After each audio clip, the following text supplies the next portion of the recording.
Jam 3 pagi, gadis kecil itu bersembunyi di bawah selimutnya, membaca buku. Tiba-tiba ia mendengar suara aneh di luar jendelanya. Ia berani pergi ke balkon. Sepasang mata muncul di jalan dan bertemu dengan matanya. Kemudian sesosok gelap berdiri. Tubuhnya pasti setinggi bangunan 2 lantai. Ia menyadari bahwa ia telah ditemukan. Jadi ia berjalan lurus ke arah gadis itu. Gadis itu panik dan berlari kembali ke tempat tidur. Tetapi tangan besar itu datang tepat melalui jendela dan meraihnya. Dia meraih gadis itu dan lari dengan gadis itu dalam pelukannya. Dia sangat cepat dan penyamaran yang cukup bagus. Seorang pejalan kaki melintas. Dia memblokir lampu jalan tepat pada waktunya. Bersembunyi dalam kegelapan. Sebuah mobil lewat. Dia dengan cepat berlutut di belakang truk dan berpura-pura menjadi tumpukan barang. Seorang warga keluar untuk membuang sampah. Ia berdiri di depan 2 pohon, tanpa merasa tidak pada tempatnya. Dia benar-benar berlari melalui lapangan. Dengan satu lompatan besar ia menyeberangi jalan. Sprint yang keras adalah hembusan angin. Ia membawa gadis itu melintasi pegunungan dan lautan, dan melalui awan petir. Akhirnya ia tiba di sebuah gua besar. Itu dipenuhi dengan segala macam benda aneh dan tidak biasa. Gadis itu tergantung di dahan pohon dengan selimutnya. Dia mengintip ke dalamnya. Di sini, seorang raksasa sedang mengasah pisau. Di sana ada sebuah jendela. Gadis itu mencoba melarikan diri, memanjat sepanjang batang pohon. Tepat saat ia mendorong jendela terbuka, ia terlempar ke dalam panci oleh raksasa. Gadis itu ketakutan. Raksasa itu mengatakan kepada gadis itu, ada banyak raksasa di luar sana yang memakan manusia. Tergantung pada selera mereka. Mereka memiliki nama khusus untuk mereka. You think because you're in the dark that I'm a man goblin cannibal. Gadis itu bahkan lebih ketakutan. Pria raksasa tua itu menghampirinya dengan wajahnya. Anda berpikir karena saya seorang raksasa. Dan kemudian, pria raksasa tua itu kemudian memakan lampu besar yang tampak lengket sambil menjelaskan kepada gadis itu. Dia tidak membawanya ke sini karena dia ingin memakannya. Tetapi ia khawatir jika gadis itu melihatnya. Ia khawatir jika wanita itu melihatnya. Ia akan menyebarkan berita tentang keberadaan para raksasa. Dan ras misterius mereka akan terungkap. Ketika gadis itu mengetahui bahwa orang tua itu bukan orang jahat, dia segera memberanikan diri dan meraih gadis itu. Mengatakan bahwa di luar berbahaya, jangan melarikan diri tanpa izinnya. Ia kemudian menempatkan gadis itu di tempat mengintai kapal layar dan membiarkannya tidur di dalamnya pada malam hari. Namun setelah ia tertidur, orang tua itu pergi melalui gua menuju air terjun. Menarik kendali, sebuah jembatan turun ke bawah. Ia datang ke bengkelnya, botol-botol dan stoples berisi benda-benda berwarna-warni. Semua impian manusia. Dia mengambil sebuah guci. Merah berarti dipenuhi dengan mimpi buruk. Kemudian ia memutak-atiknya. Ia memegangnya di atas kepalanya dan mengguncang-guncangkannya. Gadis itu tiba-tiba terbangun untuk menemukan orang tua itu terbaring tertidur di geladak. Ia membuka baut yang menahannya di tempatnya. Ia menyodok jendela dengan galak. Gadis itu berhasil melarikan diri, berlari melewati rerumputan yang lebih tinggi dari dirinya. Tiba-tiba sebuah tangan besar menerobos bumi dan menghalangi jalan gadis itu. Gadis itu berteriak minta tolong. Tetapi orang tua raksasa yang tidak jauh dari sana memilih untuk duduk diam saja. Gadis itu tertangkap tinggi di udara. Saat berikutnya dia akan jatuh ke dalam mulut jurang. Ketika gadis itu terbangun lagi untuk menemukan dirinya duduk di menara pengawas dalam keadaan utuh, ternyata orang tua itu baru saja menanamkan mimpi buruk dalam dirinya untuk mencegahnya melarikan diri. Ia telah menanamkan mimpi buruk dalam dirinya. Di pagi hari, orang tua itu sedang minum minuman hijau. Gadis itu menyadari bahwa gelembung-gelembung di dalamnya mengarah ke bawah. Dia belum pernah melihat minuman bersoda yang aneh seperti itu. Jika gelembung ke atas membuat Anda bersendawa,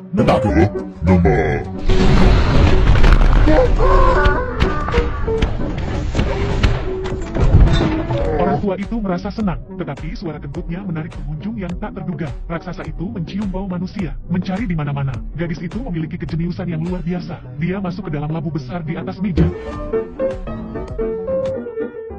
Anak perempuan keluar dari labu raksasa. Dia selamat dari ketakutan. Lihatlah kekacauan yang dialaminya. Dia terlihat seperti baru saja keluar dari selokan. Pria tua itu memegang gadis itu di telapak tangannya ke laboratorium impiannya. Pertama-tama ia memandikan gadis itu. Kemudian ia mengeringkannya di atas api. Akhirnya, ia menuangkan beberapa pakaian manusia dari sebuah kotak kecil. Gadis itu berganti menjadi jaket merah. Orang tua itu membeku ketika melihatnya. Dia sepertinya mengingat sesuatu yang menyedihkan. Orang tua itu memasukkan gadis itu ke dalam lubang di pohon. Dia mengatakan bahwa dia akan keluar untuk mengejar mimpinya. Gadis itu tidak bosan. Dia ingin pergi bersamanya, tetapi sangat berbahaya hanya untuk keluar. Mereka harus melewati raksasa yang sedang tidur. Satu kali tergelincir dan pria tua itu dicengkeram pergelangan kakinya dan dibawa ke udara. Di negeri para raksasa, dia kerdil untuk diganggu. Raksasa gemuk itu menggendong orang tua itu di tangan kanannya, menyeret kereta dengan tangan kirinya ke arah bukit. Ada raksasa lain di sisi lain, dengan kakinya di atas 2 mobil sebagai sepatu roda. Gadis itu bersembunyi di dalam mobil pada saat ini. Para raksasa bermain seperti ini, mendorong orang tua itu turun terlebih dahulu. Raksasa di sisi lain mendayung menuruni bukit. Kemudian mereka bertabrakan di dasar bukit. Dan pada saat yang tepat, gadis itu menyentakkan kemudi dan kemudian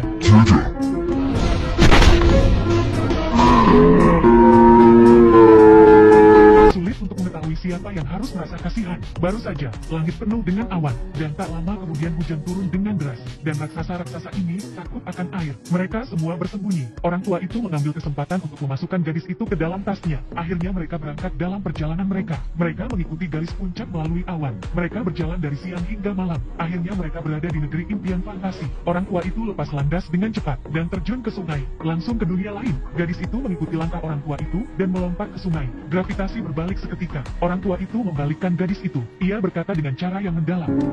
These people all my dreams beginning.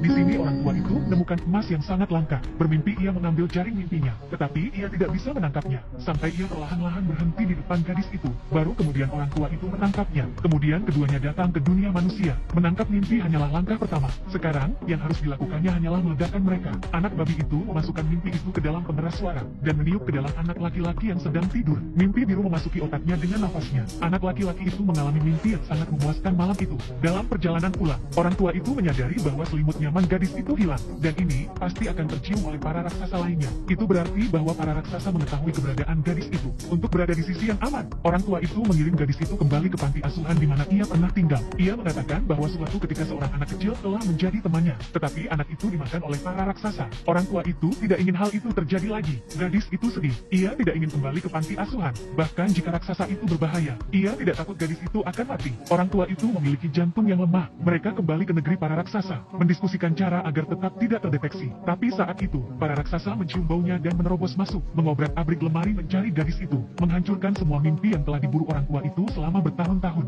Jadi, orang tua itu, yang selalu menjaga lidahnya, akhirnya meledak. Pertama, api, kemudian air. Ia mengusir para raksasa itu, tetapi ini bukan lagi suatu pilihan. Jadi gadis dengan selera humor yang jahat, memiliki gagasan yang sekali dan untuk selamanya. I have a plan. A plan. We are going to the Queen. Raksasa yang bermimpi menciptakan mimpi buruk bagi Ratu Inggris. Menciptakan mimpi buruk. Dalam mimpi itu akan ada sekelompok anak-anak yang dimakan oleh raksasa. Kemudian pasukan manusia tiba dan mengepung para raksasa. Pada akhirnya orang tua itu menempatkan gadis itu dan citranya sendiri ke dalam mimpi. Mimpi buruk dimasukkan ke dalam mixer yang terbuat dari sepeda. Mixer yang terbuat dari sepeda. Semua elemen mimpi bercampur menjadi satu. Ketika mimpi sudah selesai, orang tua dan gadis itu menyelinap ke tukang las platinum, keluar dari jendela ratu, meniupkan mimpi buruk yang dibuat dengan hati-hati ke dalam kepala ratu. Tak lama kemudian ratu terbangun dari tempat dan mengira itu hanya mimpi buruk. Tetapi kemudian sekretaris menemukan anak-anak itu benar-benar hilang dari panti asuhan, dan bahwa gadis kecil yang muncul dalam mimpi itu sedang berdiri di ambang jendela. Bahkan raksasa itu nyata. Sang ratu sekarang harus percaya ada raksasa-raksasa di dunia yang memakan anak-anak, dan meskipun kehadiran orang tua itu menakutkan orang-orang, tetapi ia diperlakukan seperti tamu kehormatan. Ia diperlakukan dengan keramahan, mencoba menyajikan makanan mewah kepada orang tua di atas tangga. Rasanya seperti tidak ada yang pernah ia rasakan sebelumnya. Dalam beberapa saat, para jenderal senior Inggris tiba. Orang tua itu menunjukkannya pada peta lokasi para raksasa. Dalam 10 jam mereka akan keluar untuk mengepung para raksasa. Sebagai imbalannya, orang tua itu menuangkan segelas minuman kepada semua orang yang hadir. Air soda buatan sendiri, termasuk anjing Dio kerajaan, dan meminumnya. Setelah itu semua orang berada di tempat.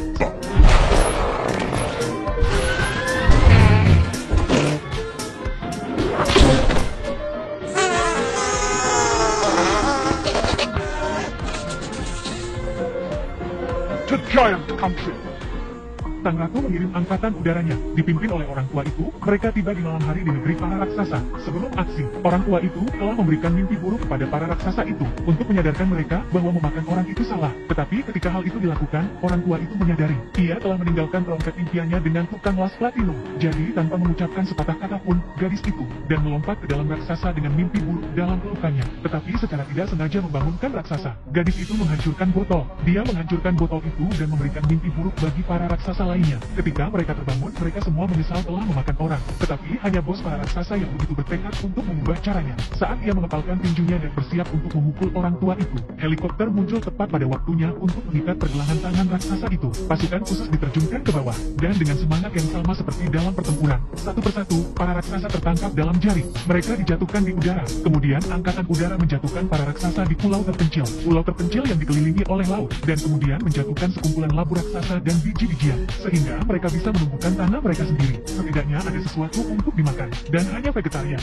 Dan jika Anda ingin makan orang, hal ini tidak akan pernah terjadi lagi. Di akhir cerita, sang gadis terbangun dari tempat tidurnya di rumah ratu. Dia akan membawa serta semua kenangan indah dari raksasa yang bermimpi itu, dan menjalani hidupnya dengan keberanian dan kebahagiaan. Karena ia tahu di dalam hatinya, tidak peduli apapun kemunduran dan kesedihan yang mungkin dialaminya. Di sebuah gua di suatu tempat yang jauh, akan selalu ada orang tua yang baik hati, akan mengawasi mimpinya dalam keheningan. Film ini berjudul The Dreaming Giant, berdasarkan novel dengan nama yang sama karya Roald Dahl, disutradarai oleh Steven Spielberg yang hebat. Imajinasi fantastis dan efek visual lukisan minyak, negeri impian yang mempesona, antara gadis itu dan pria tua raksasa. Dari ketidakpercayaan awal mereka satu sama lain, dan orang tua itu, dan kemudian mereka bergabung untuk melawan raksasa itu. Hubungan yang sangat menghangatkan hati dan tak terlupakan. Para penonton tergerak oleh film. Film ini tidak hanya untuk anak-anak, ini juga didedikasikan untuk semua orang dewasa. Tidak peduli betapa gelapnya dasar kehidupan, jangan kehilangan kemampuan untuk bermimpi. Nah, itu saja untuk cerita hari ini. Jika Anda memiliki cerita yang ingin Anda dengar, film yang ingin Anda tonton, Anda dapat memberitahu saya. Saya akan memberitahu Anda. Sampai jumpa di lain waktu. Sampai jumpa. Translated.